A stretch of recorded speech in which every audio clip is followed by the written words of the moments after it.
This is Massive, the world's largest cruiserweight, and you're watching and listening to Countdown City WrestleCast. I'm out.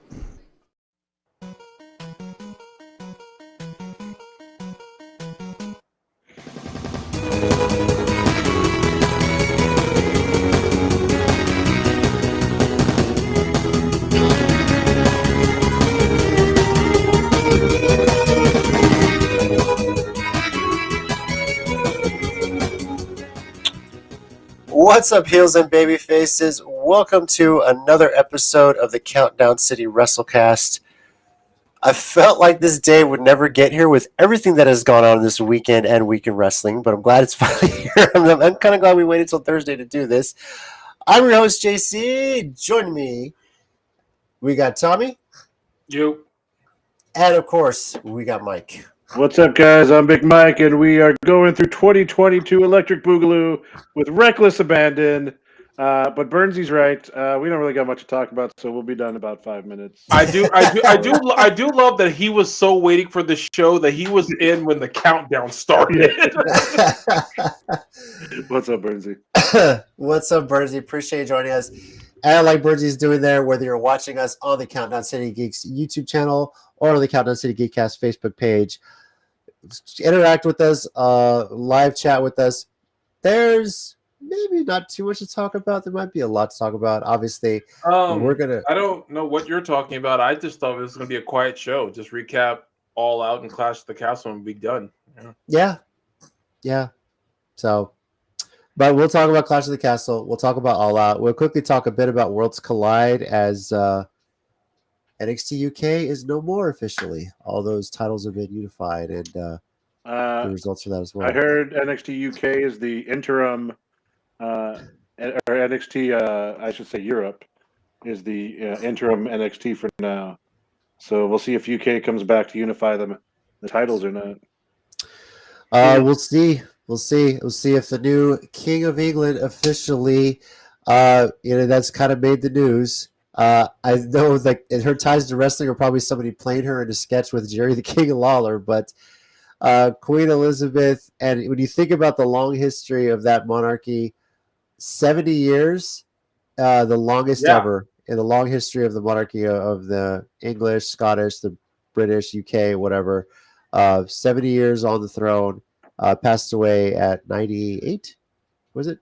96. So, 96, yeah. So, sure. Although, to bring it back to wrestling, I got to admit, it didn't even feel as long as King Corbin's reign. That felt much longer. Maybe because we wanted it to stop a lot sooner.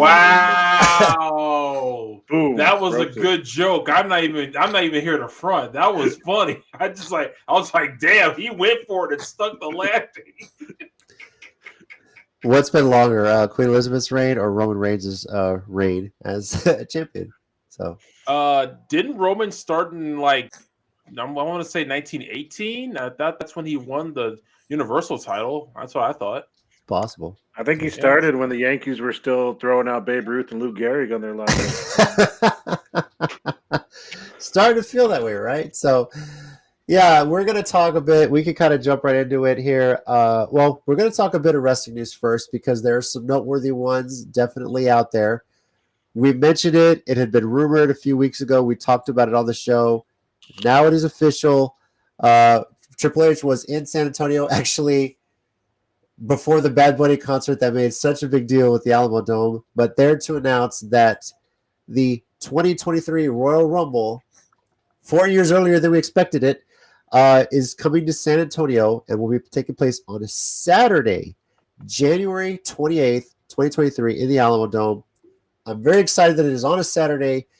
T and I are already talking about, okay, can we take the kids with us? I think they would enjoy this. Their first pay-per-view, and it's on a Saturday, so it's not like they're going to be up late before school night.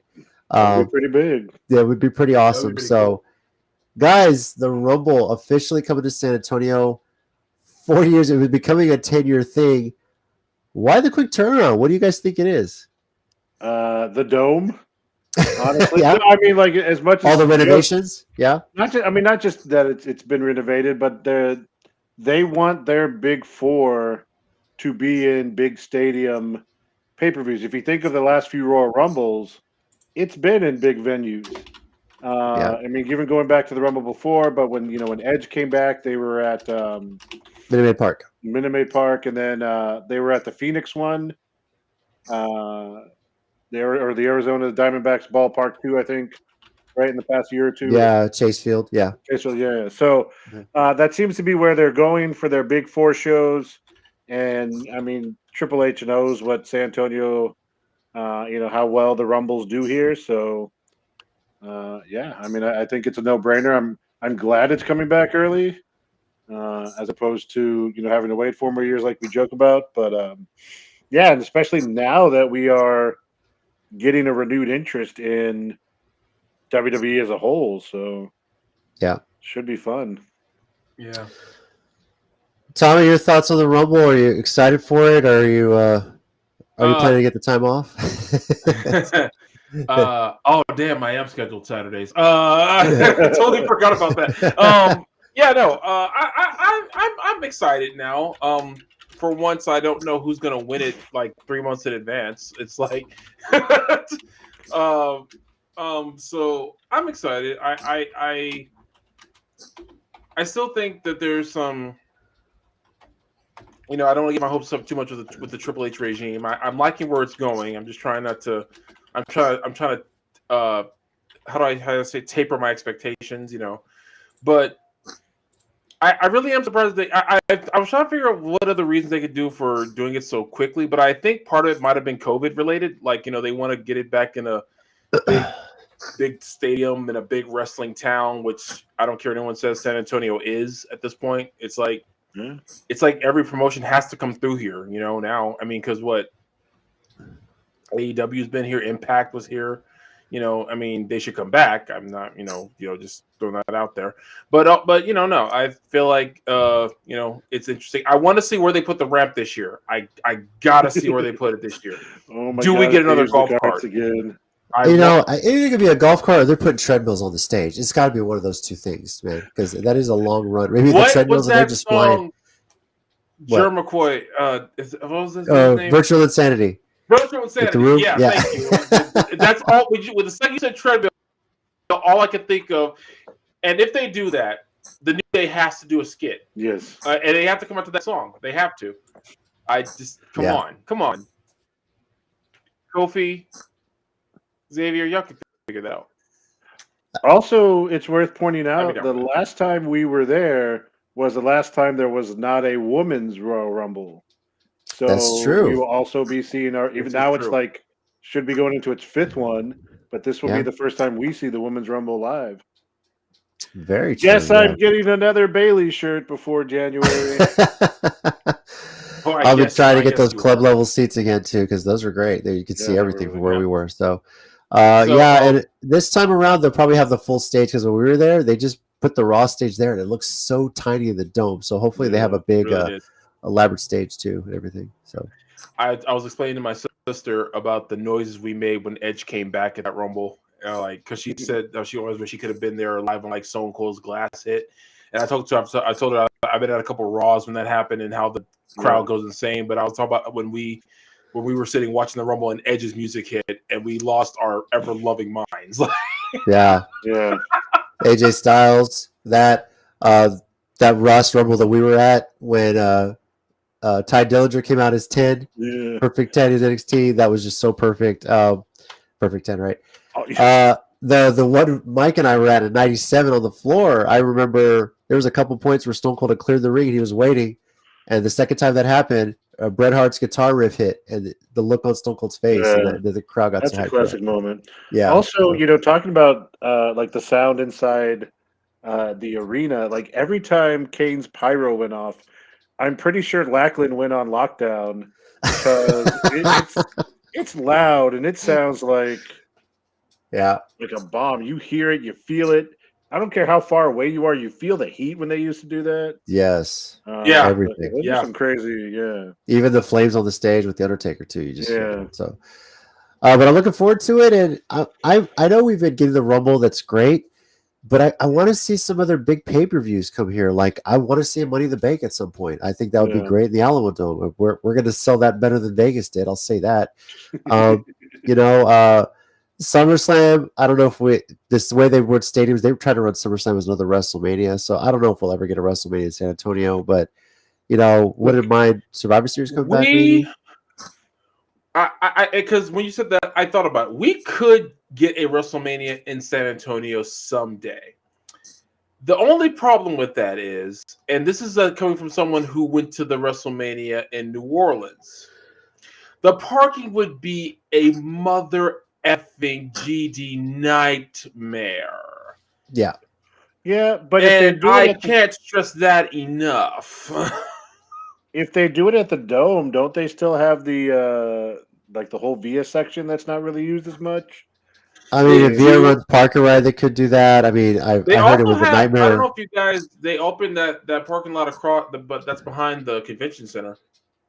Oh yeah, they have that. The city runs that too, and it's. Yeah. I'm sure Uber is going to be expensive as hell. I remember when the Final Four was in town, like it was like $300 to get an Uber. I remember people were reporting that.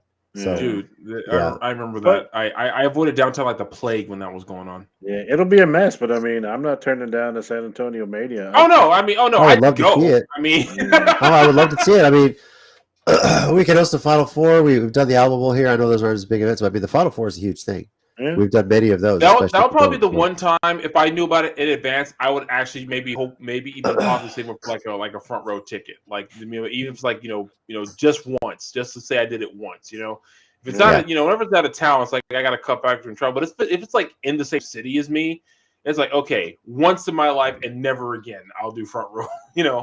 It's also why I want to win the lottery. Just say I go for WrestleMania once. Yep. There you go.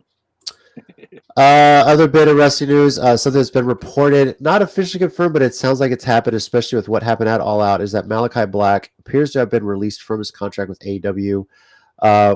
Mike, you mentioned you read something where there may be some conditions to it. Nothing confirmed. Yeah, I was watching the news report this morning, actually off of Cultaholic Wrestling, which of course is one of my favorite go-to YouTube wrestling channels. And they made it sound like, unlike a lot, like for the most part, if you think about AEW, the only time they've ever really released anyone has been for disciplinary issues or things like that. For the most part, they let contracts run out. They just don't renew people. But apparently he was granted his release, but they made it sound like there was some conditions to it. They weren't very specific. And I don't know if this is a report that, maybe also came from Meltzer or Fightful, which are usually two of the bigger ones on top of things. But it does sound like there was some conditions to it. So as so many of those NXT guys that went to AEW after not being used in WWE, are now like, oh, Triple H is back. Maybe, there's a second chance there. I think we might see that possibly a little bit more. I know we'll get into this a little bit later. Tony Khan had a very yin and yang week as far as how he looked in his leadership. So he's still a businessman, obviously. So I think as that dynamic changes, there may be more to that. They may be more willing to release people, but they may be putting more restrictions on that. If they do, that's kind of come the way of it, right? I mean, if they're doing it to one company, maybe do it the other way. I don't know if it'll be a long non-compete or something, but relatively their contracts have been fairly short. We've seen people sign to maybe like 3-4 months at a time and stuff. But yeah, it depends on their level, from what I understand, like what they're considered. Yeah, with Malachi Black, I've heard citing mental health issues. That's always very important. I'm sure being away from his wife is very difficult, especially with her being in WWE, if that's the route he's going to go. But I'm sure that has part to do with it too. So glad that he went out fighting. They didn't just like try and bury him. And I also think honestly for him, it's like I know a lot of people say, well, it's like they're. For people they bury and whatnot, but it's like I don't know. It's like I never saw the House of Black ever getting buried. And it's like they were ever in a bad position. It's just they were kind of just the boogeymen of AEW, and the Undertaker was that for I don't know his entire career. But whatever the reason is, best of luck to him. And if it really is a mental health thing, then I hope he takes care of himself. And but and I know we'll get into this later, but I don't think as many people are unhappy with AEW as people think they are. I mean, after all, Miro did sign that. I think he signed like a 3-year extension with them at one point. Yeah. Like recently, yeah. So we'll see. All right. Well, let's get into our discussion. One other short thing that actually is somewhat of news. I think that may be Pat McAfee will not be on SmackDown for pretty much the college football season, or college football. Is that he's doing game day? Yeah. So is that a permanent? Yeah. I thought is that a temporary thing, or is that just like so permanent? He's still like under contract at WWE. Triple H apparently tweeted he's still a part of our family. We encourage him to grow his brand and do his stuff. So it makes it sound like at least for the college football season, he won't be doing SmackDown, but he's still under contract. I expect when college football ends, so come back, January, maybe literally in time for the Rumble. I would imagine once bowl season's done, because ESPN really keeps running their game day up until the national championship as well. So I'm sure he'll be a part of that. It is great for him. I mean, this guy gets everywhere. It's insane, and he's kind of done it from the ground up too. And good for him, it's another thing. And I like this new leadership role. It's like, explore it. We'll be fine. And it gives someone else a chance to step up on the commentary side if they can compete. Well, on the downside, that might be Corey, but we'll see what happens. Well, see if they're going to start dancing to Shinsuke Nakamura's music and kicking Cole while that's happening too. You're going to be seeing that. That's the other thing. Bailey tweeted, "Congratulations! Now Cole has no friends." Wow! I love that she's kept that up too. It's so great. It is. It's too funny. Even taking over the WWE TikTok and so like, Cole, you change your voice, whatever. So ding dong. Hi, Bailey. Music to my ears. Yeah, I know. All right, Clash at the Castle, guys. First time WWE has had a pay-per-view across the pond in years, decades even. Yeah, and a full disclosure, I didn't see all the show, saw a lot of highlights, but the thing that stood out to me the most about this is the crowd. These international crowds, I mean, this to me felt like the crowd took that as, this is our tryout to get a WrestleMania in London. Or at least another pay-per-view, but yeah. And I personally, especially after watching the Taylor Hawkins tribute concert in Wembley, which was like a 5-hour thing. I didn't see it all at once. I saw parts of it. You could do WrestleMania in Wembley. Oh, yeah. It's a historic stadium. I'd love to see it. And this was their tryout, and those fans killed it. I especially with 2 nights, not like an 8-hour marathon. I think they would be, if you went 3.5, 4 hours each night, I think they would be chanting and just on the whole night. They're fun. I mean, those international, like you said, crowds are always fun. Those English ones always seem to have some sort of chant. They were singing "Hey Bailey," and so of course she had to heel it up and boo them and tell them no. And even later on Twitter, she was like, "Stop it, guys! I'm a heel." Basically like, you can't do that. But no, I agree with you 100%. It was a great crowd. They were hot pretty much the whole time. So as far as the match results go, Madcap Moss and the Street Profits defeated Alpha Academy in a pre-show match. Damage Control. We finally got a name for Bailey, Dakota Kai, and Io Sky. Damage Control beats Bianca Belair, Alexa Bliss, and Asuka, with Bailey getting the pin on Bianca. If I'm not mistaken. So, Gunther and Imperium appears to have returned, formed up, defeats Sheamus for the IC title. A lot of people have talked about that this was the match of the night. Yeah. Yes. Yes. There were a couple good matches, but they beat the crap out of each other, and it was glorious. Good. I was gonna say, like JC, I didn't see the whole show, but the clips I saw, it looked very. I came a lot. It looked very British strong style, like it had that British strong style feel to me. It's like they, like Mike said, were just beating the hell out of each other, and I was impressed because this is the Sheamus that I first liked. I was like, this is the Sheamus I remember. I like all his gimmicks and everything like that, but this is what I remember when Sheamus burst on the scene. This was the dude who was beating Triple H and John Cena and all those guys. And Gunther, Walter, I don't care what his name is, he is still that dude. He is still that dude. When they unleash that giant Austrian man, he is like the best in wrestling. And he got in better shape. Like, when he was a little bit heavier, he was still moving incredibly, doing crazy things. Now he's like svelte and fit, and it's really worked on his physique a bit more. He looks more lean, and I feel almost just with that the way he's worked his body that way.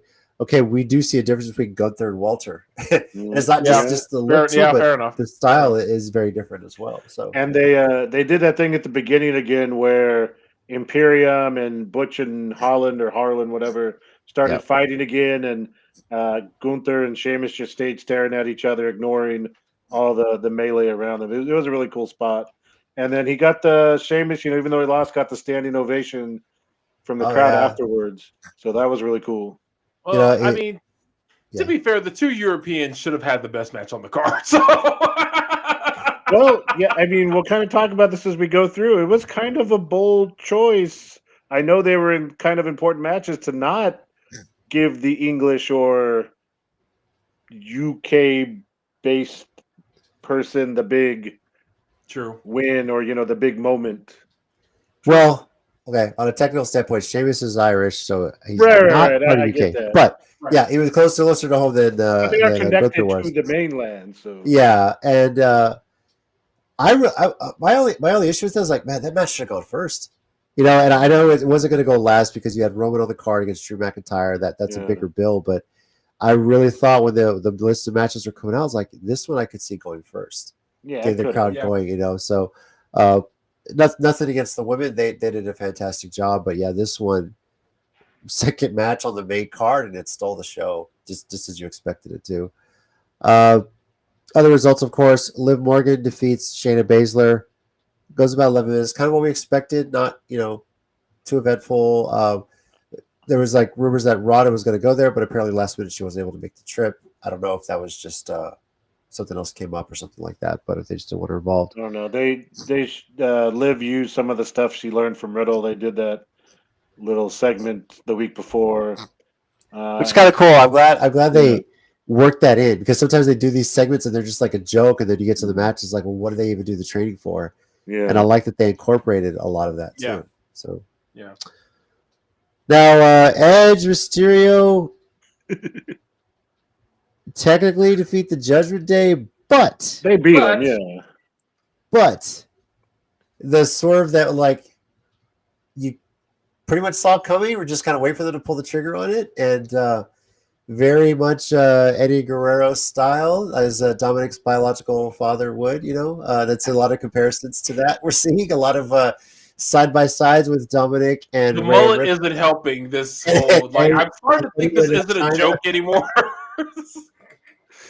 I kind of hope they still use that, just keep the kayfabe, right? So no, because there's that story they keep telling where Mysterio literally had to explain to Dominic's teachers, when he was going on when that whole storyline was going on. They apparently told asked Dominic, everything okay at home? Do we need a? He had to go in and explain. Yeah, but story. From the wrestling standpoint, that's still kind of going with that, So have y'all seen the meme someone made of it from the Goofy movie where Goofy and Max are in the car and Goofy's angrily driving and Max is looking at him real scared, and they said, and the caption was Ray and Dominic in the car right from the airport going home. That was my favorite meme that came out of this. Oh, I'm pretty sure he got a car ride with Rhea home. Yeah, among other things. Bastard. I'm just curious how much of the Eddie China story is going to parallel with Dominic and Rhea. Are we going to get another situation where they're in a match together for an IC title and Eddie accidentally pin China? Are we going to get something like that? It's just I don't know, only because I hate to say it, I don't know if that kind of Eddie charisma is something Dom has. Like if you saw Monday, he came out much more like an Andrade or a Yeah. Legato, slick back hair, almost like a Mafia Don or that kind of thing. It wasn't full Eddie, it's not. I don't know if he has the charisma to pull off Latino heat.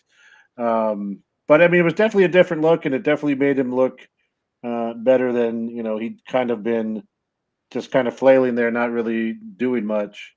It's strange with him because you don't think about it, but after he's been there now 4 or 5 years. Like he's not super young anymore. I mean, not that he's old, but He's been in this he's been system. in WWE Yeah. for quite a bit of time now. So Has it already been that long? I thought his Rookie of the Year was last year or something like that. I can't remember. I think he was it's there 2020. I think. he was there Was it 2020? pre-COVID. Oh, I mean, where he there started showing up and getting He started involved. showing up right before COVID hit, Right. And then 2020 was like his real breakout. Was when that's when he was feuding with Seth and everything, Right? Because like they had that 2-3 match years at basically, SummerSlam because that was still when they were just in the this was before even the Thunderdome was a thing. This was they were just in that one building, and the trainees were the crowd. The fans. Yeah, that's right. And he kept showing up because remember he got involved with the Brock stuff. I think that goes back to like 2018. So, like permanently as a wrestler, I think it was 2020. 2018. You're right. Yeah. But he's been involved and was like showing up a bunch, even up before that. So been on TV as far as what you mean. Yeah, Okay, and I think it's time for him to. I mean, I think it's good for him to get this change and. He kind of shows the charisma, though. I get the whole he seems to be Reyes controlling him kind of thing, but I kind of want to see more of his personality with this. It feels like no matter what he's doing, he's always in someone's shadow. He was in his dad's shadow. He's in the Judgment Day shadow. He's got to do something to kind of break out of that. Like if he's you stop making him Eddie's son because then y'all just want him in Eddie's. He's got to break out of Eddie's shadow, right? And quite frankly, if he's going to be in anyone's shadows, you might as well be in Reyes because. I mean, honestly, if he's in Reyes' shadow, who's the loser here? Everyone else. Everyone else is the answer to that question. But he Seth Rollins and Matt Riddle. I feel like God, this could go on forever. I really enjoy it. They always Seth is just like when he came out dressed as, like it was great. Like he's just on another level. I feel like this is another side of Seth that's legitimately still him. It's like, how everyone has like, sides of themselves that they don't really show everyone, but it's still them. I feel like this is all really him. He's just this narcissistic when he wants to be. He's just amped up to 11. And I keep flashing back of that video of The Rock talking to Becky and he's in the car. And he said, "You okay, Oos?" Who gives a shit? It just walks off. I love how hard Seth laughed. If you watch how hard Seth laughed, that was like, oh, that absolutely is what he said word for word. Yeah. Speaking of Oos, Roman Reigns, Drew McIntyre, we thought there was a chance. This was going to be it, but they find a way, right? When the Usos couldn't travel because of this. Oh, how many more people are in this bloodline? There was only one way he could have escaped. A solo. Oh, never mind. Yeah. There's a way to save it. Yeah. That's what it takes, right? I mean, this really keeps the heel thing going with Roman. Tina watched the show. Was like, why did you all pick Drew? I was like, we feel like this is it. Like he's in his home. He's in his home country. This is the chance to get it off, and he's had it for 2 years. When you get inebriated with that hope and that you're getting into stuff again. But at this point, honestly, I'm convinced now it's Cody at WrestleMania. So Cody if it's not Drew now, then it's Cody. It better not be The Rock because there's no point to having The Rock beat him. So well, you mentioned Cody. Is Cody the one that's running the Royal Rumble when we're potentially there? That's if he's back in time. That's my assumption. If we hear wrestling has more than one royal family, then he's gonna win. There's no way that's gonna play in the Alamo Dome and he doesn't win it. Oh boy. If the Dark Order's not in the crowd to sing his theme song, because that is the only version of Adrenaline in My Soul I accept, then I'm going to be a little disappointed. Adrenaline in my soul. Something, Cody Rhodes. That's, as far as I'm concerned, those are the words of that song. You know what? I'm with Mike on this one. Yeah. And My kids have heard that song enough times in the car. They actually sing it all the words for now. I don't even know if I know all the words to that song, but they sing it when it comes on. It's playing on my phone. I remember getting the song when it first came out, and I still don't know the words. And the Dark Order version plays in my head more often than the actual freaking words do. It's like disruption to. What were the, see what was it originally called? It's like that. Like I don't even know what the original name was. Yeah, there you go. Yeah, there you go. Yeah. Or it's like I don't know why I remember that name, because all I can think about is when we talk about them is disruption, and that's your fault, both of you. I mean, disruption was an accurate description. Yeah. But it's also like, hearing a Weird Al version of a song and thinking that every time you hear the original song, Man, I couldn't sing Right and Dirty, but I'll start singing White and Dirty. Exactly what I was about to bring up, dude. I do not remember all the lyrics to White and Dirty, but I can give you every single lyric to White and Dirty right now. So the funny thing is, not the entire song, but Smells Like Teen Spirit. The only part that always plays in my head when he's doing Smells Like Nirvana is how it's hard to sing with all these marbles in my mouth. Yes. Yeah. Like just that part, not the whole song, just that one part. That's funny. Weird Al's a national treasure, and goddamn it, NFL. Daniel Radcliffe on a Roku channel movie or something. Like I heard that. Really, yeah, no, I too, but I can't wait to see it. Yeah, Daniel Radcliffe. I'll be playing Weird Al in a biopic, and I would love to see. He looks pretty good. He looks like him. Yeah. I hope Weird Al makes some sort of cameo appearance just to be funny. He's such a hilarious guy, and God damn it, NFL, can you get him at a Super Bowl halftime just one time? I'm telling you, oh my God! Imagine a Weird Al Super Bowl halftime show. How great that would be! And if he can get so many of like the actual artists that he parodies to sing the different I know Chameleonaire will be. I would love it. I know Coolio at the time didn't appreciate Amish Paradise, but now he does. So I'm sure we would love to have that come out. But kept it relevant. Yeah. Just the thing is, when you got to finish with the saga begins. I'm telling you, he plays that at a concert, the whole crowd is singing along with it. So, all right, well, back to wrestling. This right. The WrestleCast. We went off topic for real. Let's see if anybody else realized that on the chat. Jason Garcia says, "Yo, Tommy, what's up, man?" So Roman retains. Held it for over 2 years. A lot of news reports out there that he's going to be getting a little time off, not wrestling as much September and October. Are we basically setting up the Bloodline together as a Survivor Series team? Is that really the direction we're going next? I don't know, because Survivor Series usually is just red versus blue. So I don't know. Change it up with Triple H in charge. Maybe we'll actually get to see some rivalry settled. We hope. That'd be nice. Yeah.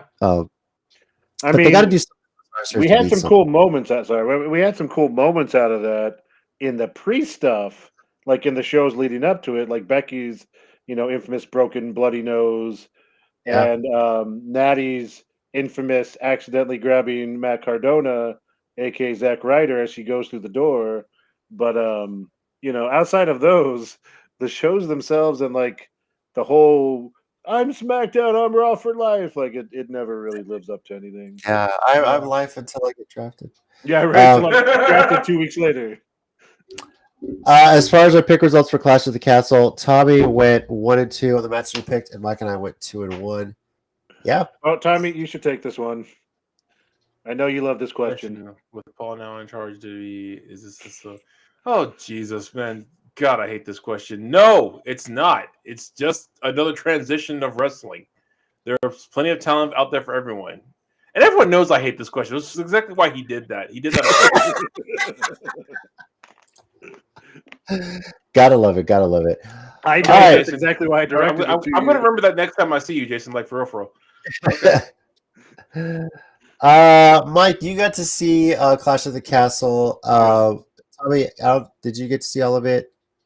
No, just clips. Okay, I saw maybe like 60-70% of it from what I've seen. So Mike, we'll start with you. What is your rating for Clash of the Castle? 0 to 5. I'm going to give it a solid 4.5. It was a really good show. I would have given it higher if they would have given it to Drew and let that crowd. I would have probably given it a 5, honestly, if they would have let Drew win and let that crowd have that moment. Because that's another thing. Like, it's not just, like I said earlier, like they didn't give either of the area's big fan or big, wrestlers at the moment in the matches. But then there was that weird like after show thing, which I thought maybe just made more sense over there in Britain, but apparently it didn't either because the Cultaholic guys don't know why they were singing American Pie of all things. But yeah, but it was a good show, honestly. Overall, it was not a long show per se. There wasn't a ton of matches, but all the matches were great. I don't think there was a bad match that we can go back and go, oh, well, that wasn't that great. And like I said, I mean, going back to Sheamus and Gunther just beating the crap out of each other, it was pretty epic. And, he got a standing ovation. Drew got a standing O and then kind of some weird cringy reaction, like I said, when he was singing. Yeah. But, it was what it was. So, yeah, 4.5 would have gone higher if they would have had the guts to pull the trigger. 4.5 for me as well. Just I feel comfortable giving a rating based on what I had seen for the most part, and then beyond highlights beyond that. So that obviously easy overall rating. 4.5 for Clash at the Castle. Great show, a hell of a tryout, and by God, let's face it, WrestleMania needs to go over there. It's got to happen once over there. They're really pushing for it. The NFL itself is too chicken shit to take a Super Bowl out there for good reason, but I think. I was gonna say one reason why I think it would be a great time WrestleMania.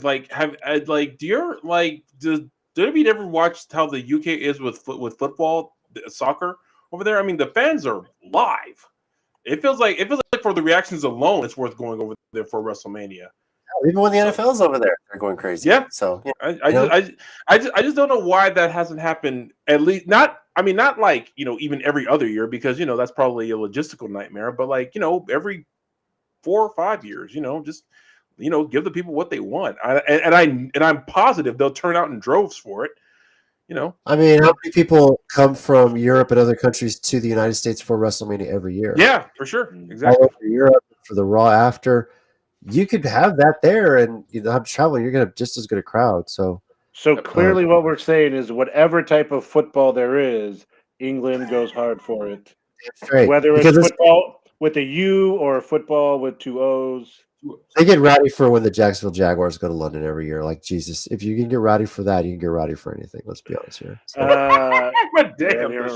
Also, Jason, we're definitely putting plans in place. Yeah, we're thinking it over. Yeah. Already trying to take some money away from the kids' Christmas gifts to get Royal Rumble tickets. We got to hard. Inflation makes it a bitch. You gotta figure that out too. So the kids will understand. Maybe part of their Christmas gift is, hey, we're going to go see wrestling, and I know my kids will be excited to see it. So hey, sometimes you gotta. Sometimes for the greater good, sacrifices must be made. I'm right. Sorry, kids, we're not going to get to do this, but hey, we're going to go to wrestling. All right. Real quickly though, I do want to talk about NXT Worlds Collide. This, mostly for the results, didn't see it, but there was a little bit of in our little group chat we have with our friends in wrestling. Some people didn't like all the results. I'll just kind of go over there with you quickly. Carmelo Hayes, and this was the only match where I believe, there was 2 matches that didn't involve unifying titles, but Carmelo Hayes retained the NXT North American Championship over Ricochet. Ricochet can't even win back on NXT. This is just not fair. Okay. Put Carmelo Hayes over, to be honest here.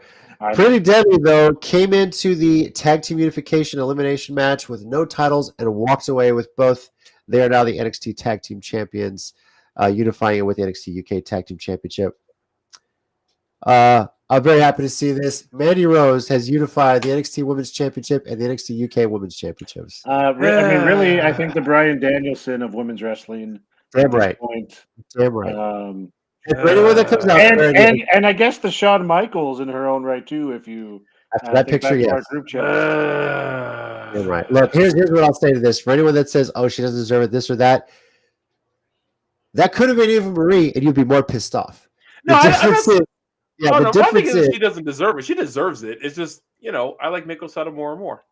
So I understand Okay, it, but the difference is, Mandy, at that season of the Tough Enough that she came out, I think she was second in that.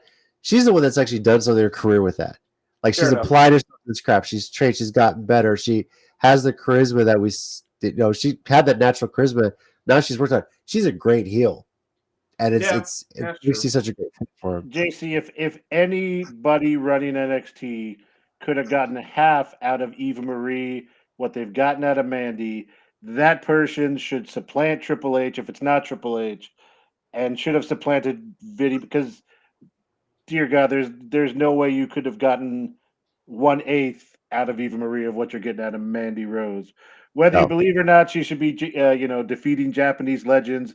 It's WWE. They don't care about what they did for the previous 30 years in Japan. We know this. And even though Triple H is better about things in general, it's still WWE first, WWE second, and probably third and fourth. So, I mean, it is what it is. Yeah. Jason, by the way, he put another comment. Just give them gift cards referring to kids' Christmas presents. He also put another comment like, F them kids, don't want to show it. That is pretty funny. But that's why I started laughing a minute ago. NXT Women's Tag Team Championships, Katana Chance and Kaden Carter defeating Dewdrop / Piper Niven and Nikki, almost a superhero, who, by the way, in the background of Raw, you saw them arguing real quickly while Damage Control was walking, and you saw Nikki take the mask off and throw it at Dewdrop and walk away. So I kind of like that we're getting those little subtle things saying, hey, this team's breaking up, and here it is in the back. We're not going to make a huge fanfare about it. Here it is. Here's the argument. Like, we're planting those seeds. And that's on Raw. Like, this is an NXT tag team, and they're on Raw having this argument. No, they have been a main roster tag team. They went down NXT for this. Still, it's yeah. cool to see. Like, oftentimes you see people just walking back like they're extras, what is going on, but no one's paying attention.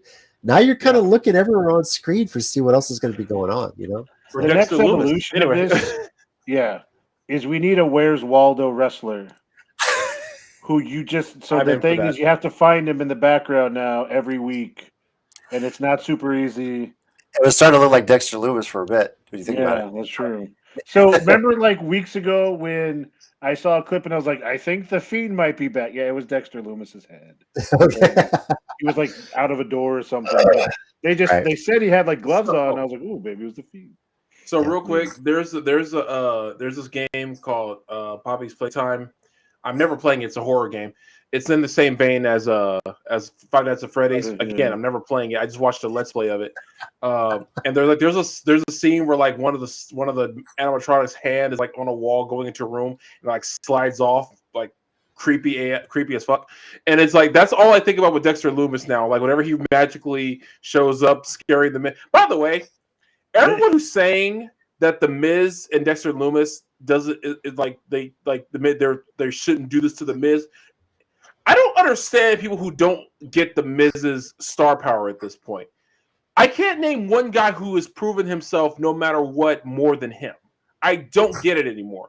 He's the perfect guy to put with Ciampa because they're just fun together. And if Dexter Loomis is tormenting him for whatever reason, I literally could not care less what the reason is. It's great for everyone involved because the Miz is money. He makes everyone look even better than they already are. He's that good. I agree with you 100%, and you may be shocked to believe this. I had planned on a 1-minute warning concerning something with them. Okay. So I don't want to go too much further into it, but no, I agree with you. The Miz is amazing at what he does. We've talked about this before. He's a first ballot Hall of Famer. He's got to be everything he's done.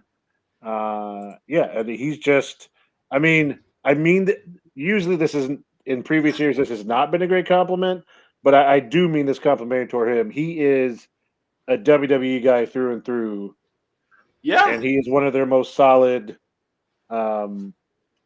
performers.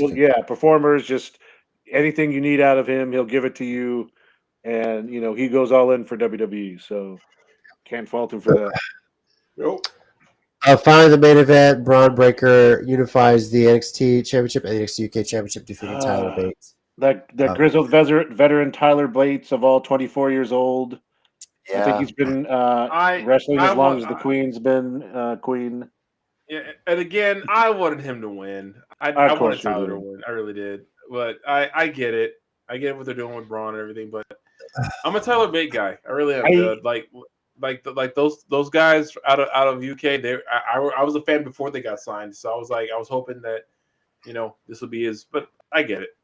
I was going to say it's a little disappointing because if I'm not mistaken, I think I heard Trent Seven was retiring or stepping back. Because I actually would have liked to see them go back to the main roster and kind of reunite Mustache Mountain. Which would have been fun, or bring Pete Dunne fully back out of Butch. For sure, yeah. I mean, Mustache Mountain was just such a great name. You need more tag teams. Why not? Just the all name team, Mustache Mountain, would be pretty epic. So. Yeah. All right. Well, let's move on, guys, to AEWAllOut. And yes, all out of our minds. This was that. Sadly, that's the truth. Well, not the wrestling show. The wrestling show was fine. The show. Fair enough. The problem is with this show is that everything that's happened since has seemed to overshadow what happened, and it's a shame because which does suck. Yeah, you're right.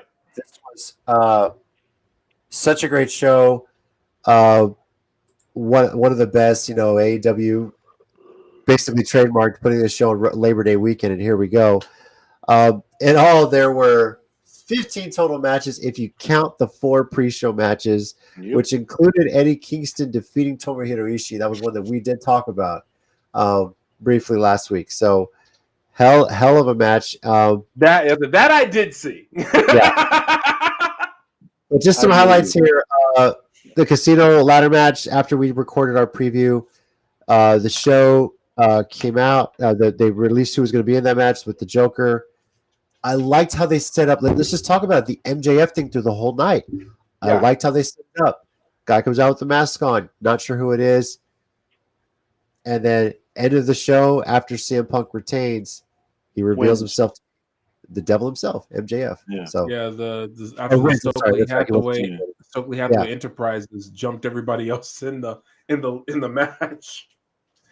I don't know where they're going with that. That's fun. I don't know, but just to add to that, on Dynamite, Stokely referred to himself as Master of the Ladder Match or something like King of the Ladder Match. After that. So that was just but I agree with you. It was good. I mean, Tony shelled out the money for Rolling Stone song to just add to the whole presentation of it. I think most people kind of figured it out, but still, it was a nice way to play it up. It was a nice way to reference back to the Punk feud, to Punk's stuff that they alluded to in their feud from his ROH days. Again, didn't get to see the whole thing, but everyone posted stuff and all the main clips we got to see. So, some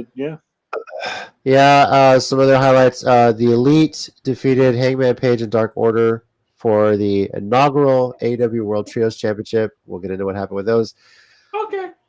Jake Gargano defeats Athena. Come on. I was very disappointed in this one. Yeah, that one hurt. That one hurt. Yeah. See anything that stood out. Swerve in Our Glory defeated the Acclaimed, retained the championship, and I think I was the only one to pick that. I think so. Although, I've heard that was match of the night.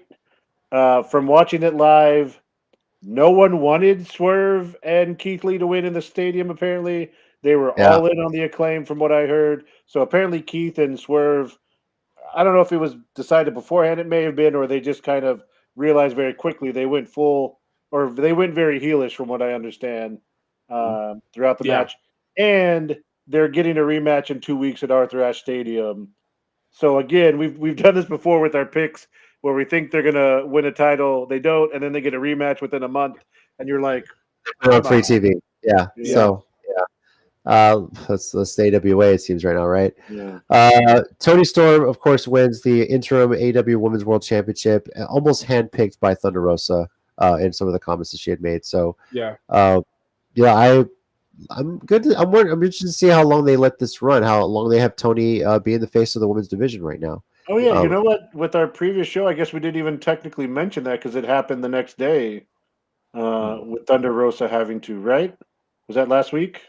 Last week. I think it was 2 weeks ago. She mentioned something about hoping Tony Storm would win when she was the No, but did she relinquish and go out last week, or was it the week before? Week before. Week before. Okay. We talked about the interim, yeah. So now, one thing that they did film was apparently because of the match, Jamie Hayter just walking away from Britt Baker, just saying, "Don't talk to me." Britt cost her a chance to win it. Yeah, and I like that. I want a Jamie Hayter Britt Baker feud. I was waiting for that after they started teaming up. Christian Cage defeats Jungle Boy in 20 seconds, but of course the big story there is Luchasaurus essentially turning on Jungle Boy. Luchasaurus pulling a big show here. Yeah.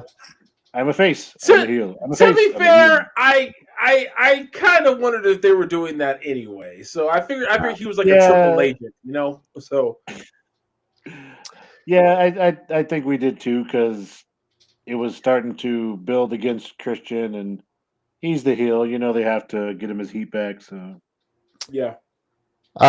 Jericho defeating Bryan Danielson, and the funny thing is we're going to be getting this match again next week, I think. So part of a tournament that we're going to discuss as well. Darby Allin defeating the House of Black, and of course CM Punk defeating Jon Moxley in his hometown of Chicago to win back the AEW World Championship. You get a great setup with MJF revealed to be the Joker, and you're thinking, oh man, MJF could be the guy that's going to beat CM Punk. What a win that would be for MJF, and it completely gets overshadowed by the media scrum, the post-show press conference. Now, well, that was a good show, guys. So you're ready to call it quits and go home. So I'll just give you my pick results real quick. Our pick results: Tommy and Mike went 1-3, and I went 2-2 on those. We haven't all seen the shows all together, so I don't think it's worth it to give an AEWAllOut rating. That might be something we do individually, but if you guys saw it, give a rating. But unfortunately, the stuff that happened this meeting. Oh, what's up? Yeah, I was going to say there was a 16th match apparently in the back. The handicap tag team match. Yes. First of all, I have always enjoyed these post pay-per-view press conference things. Yeah. That I know New Japan does. Very cool. It's something interesting. It's unique to American wrestling audiences, and it's a great way. And at some level, you can use those to advance future storylines. But what happened is just, this is the problem with doing it too. Now, this can't all be on Tony Khan for this. What happened? I don't even hear the question that they asked Punk, but all of a sudden he starts going off on a tangent about the Colt Cabana thing and Hangman Page and the EVPs talking about Kenny Omega, Young Bucks should be doing more to kind of handle this. Obviously, he's responding to dirt sheet stuff where once he joined AEW, he wanted Colt Cabana gone. And the compromise was Colt Cabana being a part of Ring of Honor. It's like, CM Punk doesn't have that kind of power. Why would he care? Yeah. Oh, I mean, he just put a comment, I'm old, I'm hurt, I'm working with fucking children. That's hilarious. Damn, Jason, whoa. I mean, for what it's worth, I think it's easy to speculate when the minute CM Punk shows up in AEW, Cabana is hardly ever seen with the Dark Order. He's hardly on TV anymore. If you're a wrestling fan who follows like us, you know what happened or transpired, or at least that they're on it. So, I mean, I don't think it was all that bad of us or out of the realm of possibility for that speculation to take place.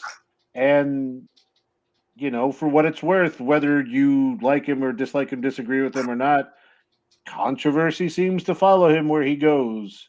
And he seems to be in the middle of storms a lot. So, which is a shame because there was so much hype last year about his return, and there's so much advice he could offer, but it seems like he's just really kind of just go to his head. So I thought the whole thing was a work. I thought, okay, they could work a great storyline from this.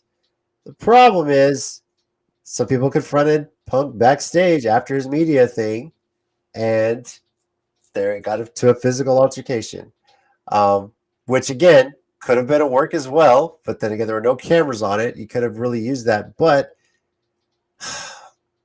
I don't know who's at fault for the physical altercation. I don't know who started it. Obviously, there's not a lot of details out there. They're keeping that hush hush. But Well, I mean, for what it's worth, it seems like Omega and the Bucks barged into his locker room or went into his locker Yeah, room. that's the part I've heard. is that what? Okay, yeah. Initially, at least that part of it, where who started, because so apparently Punk had his dog there.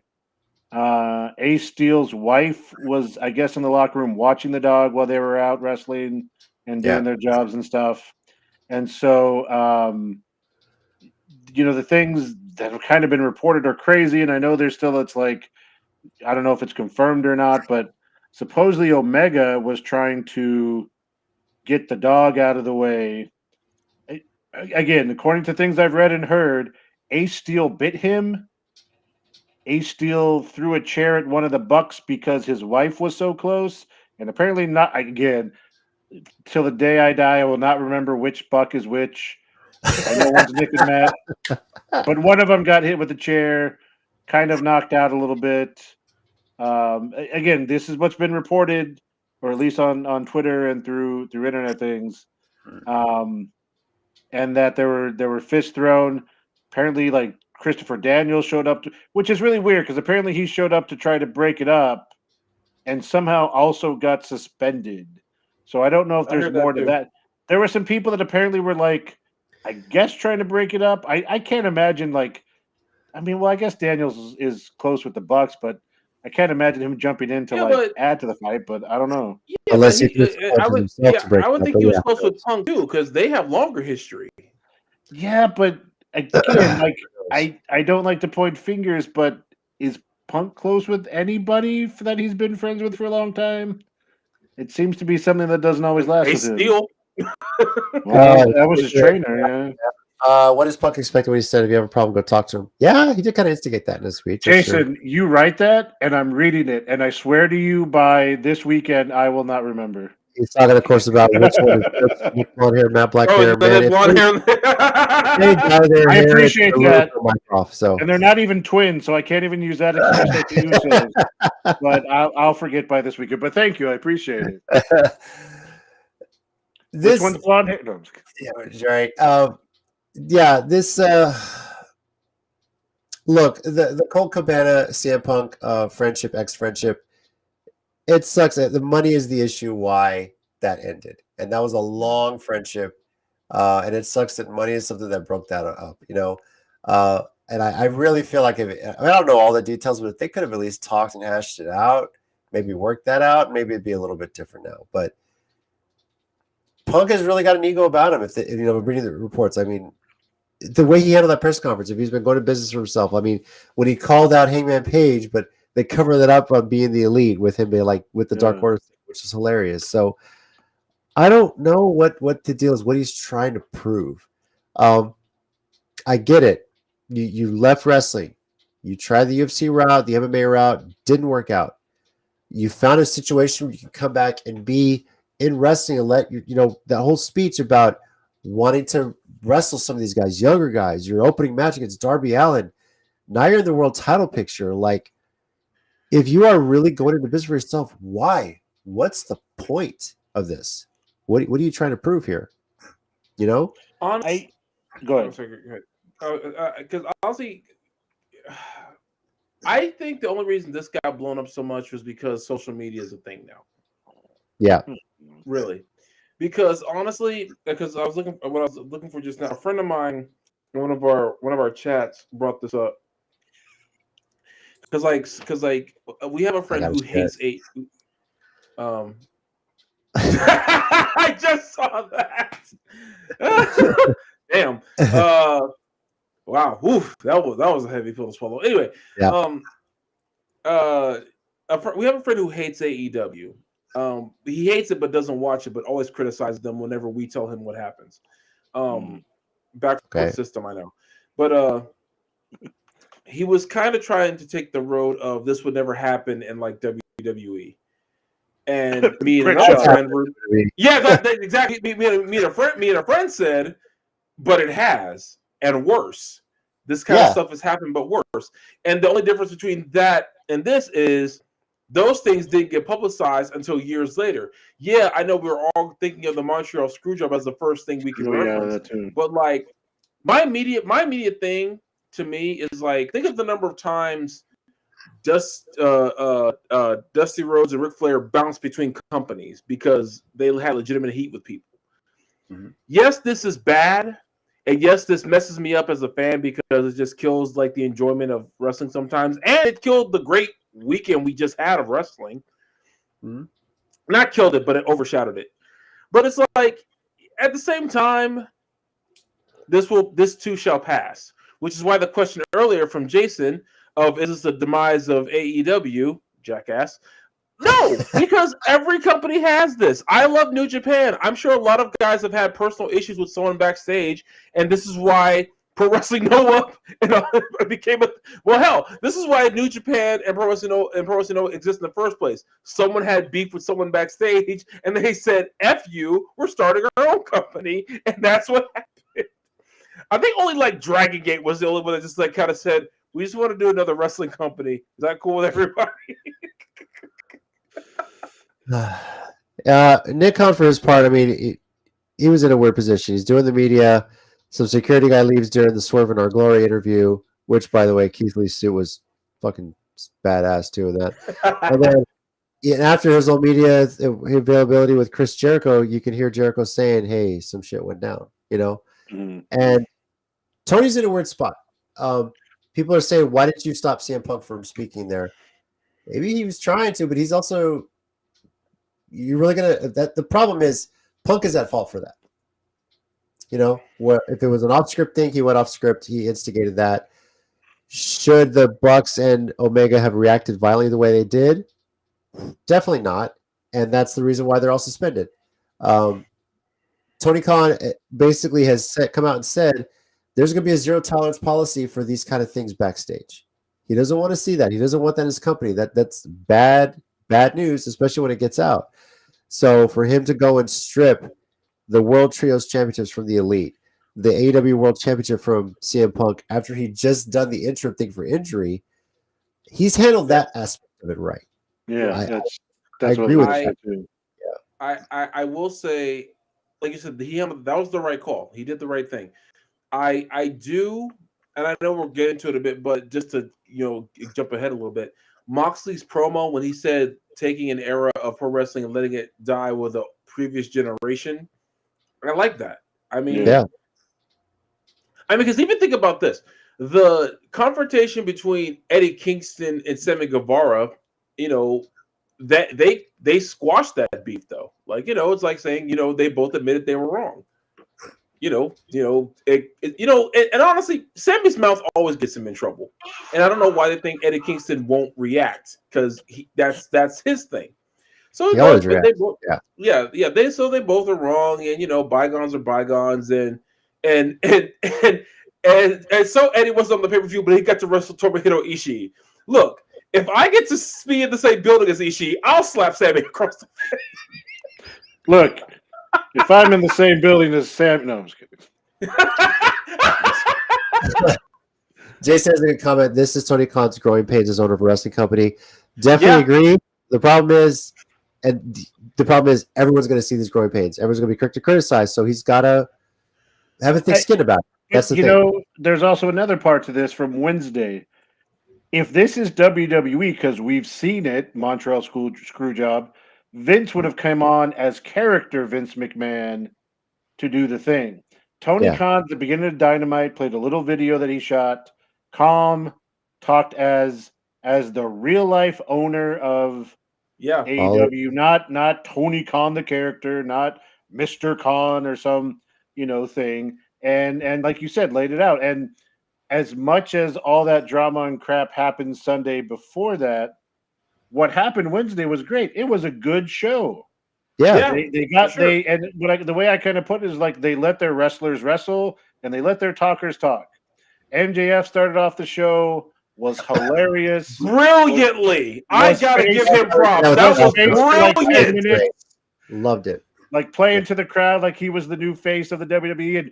And I saw people online like, oh, this MJF, this is it. I love it. He's going to be like, and then I was like, oh, it's not going to last. There's no way. And sure enough, when Moxley comes out, he's like, ah, never mind. I hate you all. F you, Buffalo. And it was perfect. He threw that jersey off so fast. Yeah. Oh, I gotta say, I know they're in Buffalo, so even though he wiped his ass with the jersey, any Buffalo Bills fan who caught that jersey is like, hell yeah, I got a new Josh Allen jersey, and MJF wiped his butt with it too. I think Moxley has become the ace. He has. Him and Jericho, And think about it. He was the first big acquisition for AEW once they started. That was such a big deal. The first to Double or Nothing. Yeah. The title picture, of course. Congrats to Vacant. Not only defeated CM Punk in the same night, but also the Elite, and became a dual champion in one night for AEW, and quite potentially the only titles he will ever hold in AEW. Unfortunately, he lost it 30 minutes later, quicker than Rey Mysterio when he won the world title, and then lost it to John Cena later that night. Lost that when Death Triangle defeated the Best Friends in Orange Cassidy. Well, I don't think it's. Well, I guess if Vacant's going to win a trios title, he has to defend it as a single. But yeah, right? There could have been Vacant 2, Vacant 3, or maybe in Chicago, Hijo de Vacant, or whatever. I do. Whatever. Oh, sorry, I was going to say. I'm just joking around. No, I was going to bring up one other point. What's that? So I'm gonna put on my wrestling historian old school Ring of Honor hat here for a second, because while all this stuff, what I'm about to talk about isn't nowhere near as as dramatic as what happened, but 2003, I think, Ring of Honor didn't want any of their wrestlers wrestling in TNA anymore because of this Rob Feinstein controversy. That if you want to look it up, you can. That's detailed, and I think he was eventually cleared. I think I'm not gonna, I'm not here to talk about guilt or innocence, but my point is, at the time, AJ Styles was pure champion, but no, I'm sorry. Let me reverse that. TNA didn't want their wrestlers with Ring of Honor anymore. Let me reverse that. Sorry, and so that made people kind of draw the line. Christopher Daniels and AJ Styles and CM Punk were mainstays. But TNA was, but TNA was offering a lot of money. Punk stayed with ROH, and AJ and Daniels went to TNA. Vacated the Pure Championship, and eventually, I forget who won it after that. I think it was John Walters or Doug Williams. Can't remember which one who. But my point is,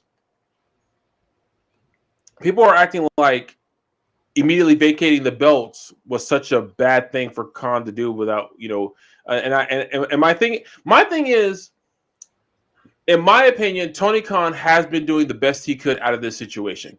Is it perfect? No, but he was put in a bad spot going in. Yeah. And in truth, everyone talking about, oh, Tony Khan this, Tony Khan that, Vince would have done this different, Vince would have done that different. And let me tell you, Vince would have done this different 100%.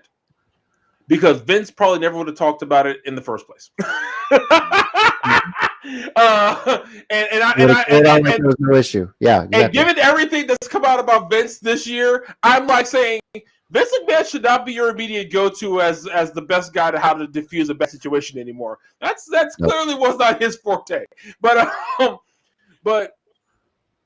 we also have to remember that wrestlers are people. They have egos. And egos can get the better of anybody. Mm-hmm. Tony Khan, in my humble opinion, and this is coming from a guy who loves CM Punk, loves the Bucks, loves Kenny Omega. Those four guys, Ace Steel, and anyone else involved in that fight, they let Tony Khan down, not the other way around. Yeah. This is a guy who's been very passionate about pro wrestling, not perfect. We have said that a gazillion times. I'm sick of everyone pointing this out on the internet. Yes, we get it. Tony Khan messes up. He needs some more help. We get it. It's only 3 years with the company, guys. Son of a bitch, give him a chance. He's not perfect, blah, blah, blah, this and this, such and such. But the same guy was paying people through one of the worst periods in human history when wrestlers were not working at all. who people who do this as a career could not work. He basically said, if you can drive to Jacksonville, Florida, if you can find any community transportation to get here, I will put you on my show. I'm not promising you a contract, but I will pay you to wrestle for 5 minutes. Yeah. Fuego del Sol got it. And this is, again, I don't care how long this contract was. He got a contract and got paid out of that. Fuego del Sol.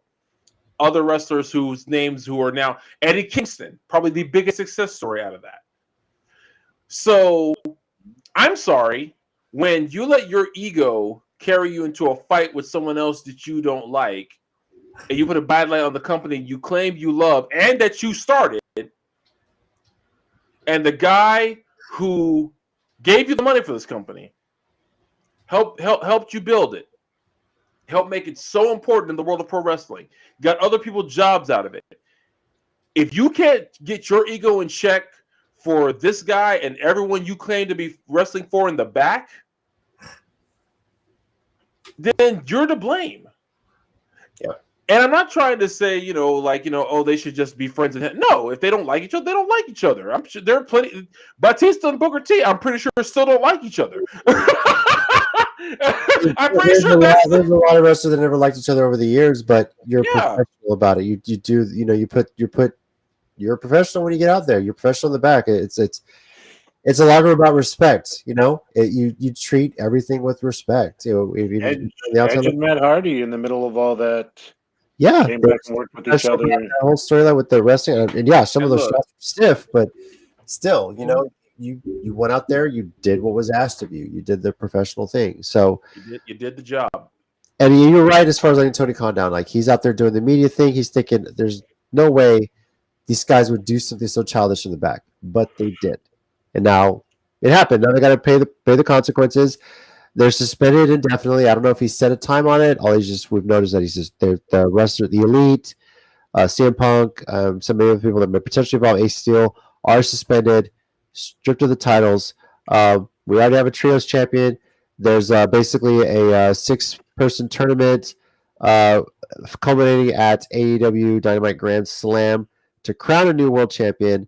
We had a first-round match. It was Bryan Danielson defeating Hangman Page. Yeah. And he's going to be taking on Chris Jericho next week. Which, by the way, if you haven't seen, guys, go back and watch that, because that is a pay-per-view level match as an opening round match on Dynamite. Yeah. If you remember, they had their 60-minute time limit or whatever, that first match they had. On the draw, yeah. And then they had the repeat, they had the rematch. This was right up there. It was amazing. And then also on that Dynamite, just real quick, was the Daniel Garcia Wheeler Yuta Pure Championship match. Which was another great one. So yeah, I mean, it kicked off and they had some good matches, but yeah, Bryan Danielson and Hangman was a great match. In my opinion, sorry, Jason, you're gonna say that? Yeah, I was going to just. By the way, Jason mentioned this here. By the way, Punk. Apparently also got injured. Anyway, good timing, right? Along with the rest of that tournament, we're going to see Darby Allin versus Sammy Guevara on Friday on Rampage. This was already filmed, so avoid spoilers if you don't want to know what happened. Next week, Chris Jericho will be taking on Bryan Danielson, and the winner of Guevara and Darby Allin is going to be facing Jon Moxley. The winner of those two semifinals will meet at Grand Slam. And part of me right now, I don't know who's going to come out of Sammy and Darby. I hope it's Darby. I would love to see Darby versus Moxley. But I would really love to see Bryan Danielson versus Jon Moxley. I was just going to say that. I really was going to say that. It makes sense. Jericho just got over on Danielson. Why not let Danielson return the favor here and get at the title? And you know what's crazy? Blackpool Combat Club may be too powerful for its own good. It may need for them to fight each other, and I also mentioned that Daniel Garcia Wheeler Yuta match because there may be like a switch going on because Daniel Garcia accepted congratulations from Bryan Danielson. Jericho was mad, and Wheeler Yuta was he shook his hand. He did code of honor, but then he kind of sat in the corner, and Wheeler was definitely playing heel in the match. So the thing was they had Daniel Garcia, who was a great wrestler, went to Jericho Appreciation Society to get some character or whatever, be a sports entertainer. And then maybe now he goes to Blackpool Combat Club. Maybe Wheeler Yuta does the opposite. They kind of made him a star in Blackpool Combat. He's one of the best wrestlers on the roster now. What if he, Jericho swipes him up to give him a little personality and become a little sports entertainer? Yeah. Might be an interesting story potentially going there. I'd be interested to see if they do that. And then Claudio just can lift them all up at once, all four of the rest of them. So. Yeah. He's wrestling on Rampage too, right? Is he defending the Ring of Honor? Oh, that's right. Yeah, it's X. Yeah, Harwood. Yeah, I can't believe that. That's gonna be for a lot of people was in contention for wrestler of the first half of 2022 because he was having all those banger single matches. Yeah, that's the only the year out. Yeah, Rampage looks good too. So yeah. I can't lie. It's interesting how like everyone else seemed to have stepped up this show after all that mess. It's like because of that, they knew All Eyes was going to be on what happens Wednesday. So everyone stepped their game up, from top of the card down. And going back to the Jon Moxley thing, absolutely being the ace of AEW, his promo, I don't know, man. That might have been the best one I've heard since his comeback from the rehab speech. Right. It's that felt personal in his life. This felt personal as far as wrestling goes because it's like I like when he started off. He said, "I'm embarrassed," and I was like, "Yeah, I get that." And I but he immediately switched it up to being about the World Championship, which is great because that's a belt that him and Jericho and Page and CM Punk made very, very big deal. So it's like he really is like everyone stepped their game up, and I can't even lie. It just did kind of feel good to have MJF back, even if it was his same jackass stuff. I was like, "Oh, Max!" Like I felt like a Who Else But Quagmire moment. Like, who else but MJF? He needs a theme song at this point, but not his. Tommy, real quick, as you may already know the person, but the person who runs MJF Scarf's Twitter account. Yes. I don't know if you know them already, but they frequent Mission Pro Wrestling. They message me about hey, let's introduce ourselves at the show or whatever. And I was like, heck yeah, man. So I hope to get a picture with that scarf. Yeah. Oh yeah, Mox was supposed to be on vacation. That's Oh, but I met the guy and his wife who runs Mrs. MJF Scarf. They are super nice people and diehard La Rosa Negra fans, which meant they were okay with me. So never right off your best friends. Yeah. We they said. The first thing they said to me was, "Oh yeah, we love La Rosa Negra." I was like, "These guys right here, they're okay." Needless to say, there wasn't a whole lot that happened this week in wrestling. But no, honestly, I for what happened, I thought it was handled correctly. Beyond that, I think that's just what I want to reiterate out of it.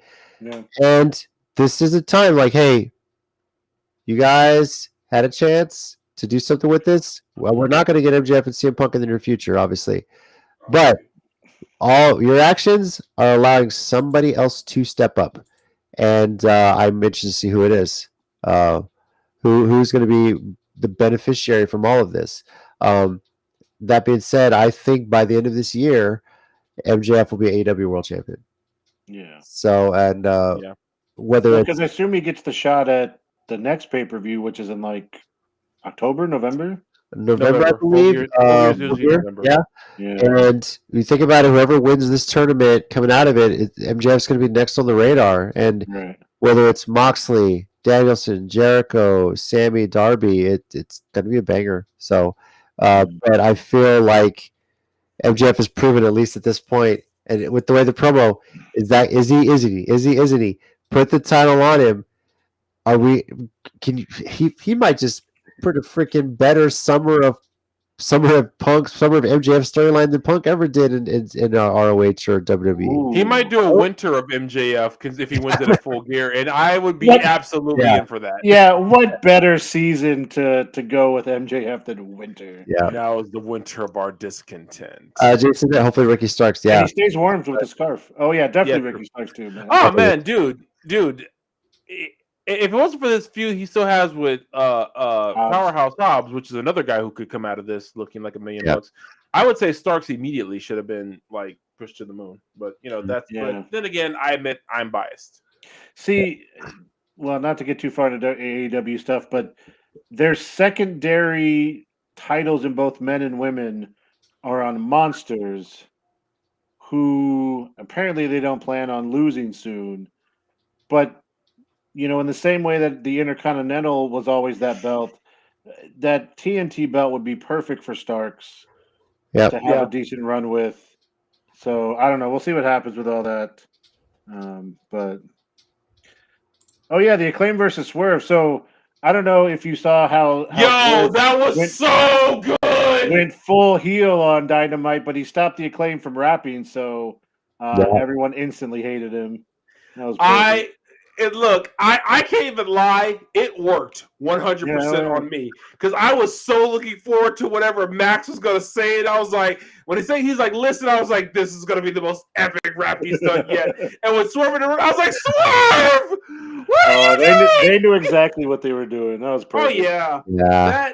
That was so masterfully done. I can't even get mad in hindsight. I'm like, that was brilliant. There was no better way to make yourself an instant heel. And why is Scissor Me Daddy Ass the tagline going like one of the best taglines going right now? So, okay, true story real quick. A couple weeks ago when I was doing the Wednesday night trivia thing, the first night I asked them they asked them to put it on, they put it on TBS. So, I couldn't hear the commentary, but I was watching it. And it was the Acclaimed were in there with Billy Gunn. And one of the people I'm there with just kind of turns as Billy and the other one who does it Bowens, thank you, sorry, did the scissor thing. And they looked there like, are they just doing the scissor? I was like, I can't even explain. Yes, they are. Yeah. Like, I was like, I can't, I don't even know how to explain this to yes, they're doing the scissoring motion. It's a thing. But yeah, it's the funniest thing. And they were chanting to what they normally sing Bask in His Glory. They were chanting, Scissor Me Daddy. Like it was. I missed that. Oh dear God. I can't find it, but somebody put out a meme like here was what the leaked Acclaimed rap was going to be that he had written, and it was of course it was about everything. It was so funny. For the life of me, I can't find the picture. I saw it. I didn't say it for some reason. There's also two things that I've seen on TikTok in the last 2 days. One is someone edited a Dark Side of the Ring. Oh my God! Bucks comments making it look like they're talking about this incident.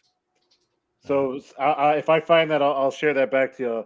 The other thing is someone created Punk, the Bucks, and Omega in No Mercy, and did a backstage 3-on-1 handicap match. The WCW game Backstage Assault. Somebody remade that cover with the AEW logo. AEW Backstage Assault, and like, whoa. So, no matter what happens, good or bad, it's just meme city. The internet will remain undefeated until it's unplugged. All right. Undefeated. Let's begin, guys, to our 1-minute warning segment. Now, if you're new to the WrestleCast, this is where we each get a minute to talk about whatever we want to talk about, wrestling related or otherwise.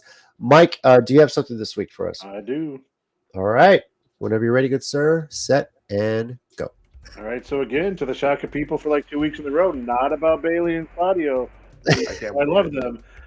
So I mentioned earlier, I want to go back to that Miz Dexter storyline because my favorite love story of this wrestling generation is Index. And they had their moment on NXT a couple weeks ago when he was getting arrested. But he's back now on Raw. Who does Miz have as his wife but Maurice? One of the... she's well known. She's been there a lot recently. What better way to bring Index and bring Indy Hartwell back onto the main roster, then when she shows up, she gets kidnapped and stalked, and they just continue Index on the main roster. Indy Hartwell, I think, is more than ready to be up there, and I want to see Index on the main roster, stalking the Miz and Mrs. And then you can see it on the show in like next season. So I think it'll be perfect. I love it. I love the idea. He said stalking the Mrs. and I was like, that like verbally that works. Yes. Tommy, do you have something this week? Sure. All right. Ready, set, and go. AEW is not WCW. Jesus Christ. That is the one comment I saw all fucking weekend. I am so sick. It probably would. No, I have to stay on social media when this kind of shit goes down because the wrestling fans irritate the absolute living shit out of me. WCW had a lot of missteps before they ended up in the trash heap that they became. AEW has had a couple of bad weeks. I admit that. They are not going the way of WCW. Not like this. Not like WCW did. Because, and let's remember this, there are actual consequences for people this time around. WCW, you do something like this, you're more likely going to get a raise if you're Kevin Nash at Town Hall. It's so true. Especially if you're Kevin Nash. Yeah. If you're Hogan, you'll get a world title. I mean, you give it right back to Jeff Jarrett immediately afterwards. The Booker T wins it later because that made no sense. But anyway, it's the range is extended by a month, basically. So yeah. Yeah, just that I just have to get that off my chest. I might do a whole video on my channel later, like tomorrow night. I really might. I haven't updated my channel in a while. This might make me do it. So maybe just check my channel. Nothing like a good rant. Yeah. Oh yeah. I might need to put an age restriction on it. Just let everyone Welcome to the 34-minute warning. Seriously, I might put in the description. There will be cussing, the movie. The movie There Will Be Blood. I'll be like, yes, there will be cussing. Amen. They were doing a network company on it. Yep. Yeah, that was a whole other thing too. Yep.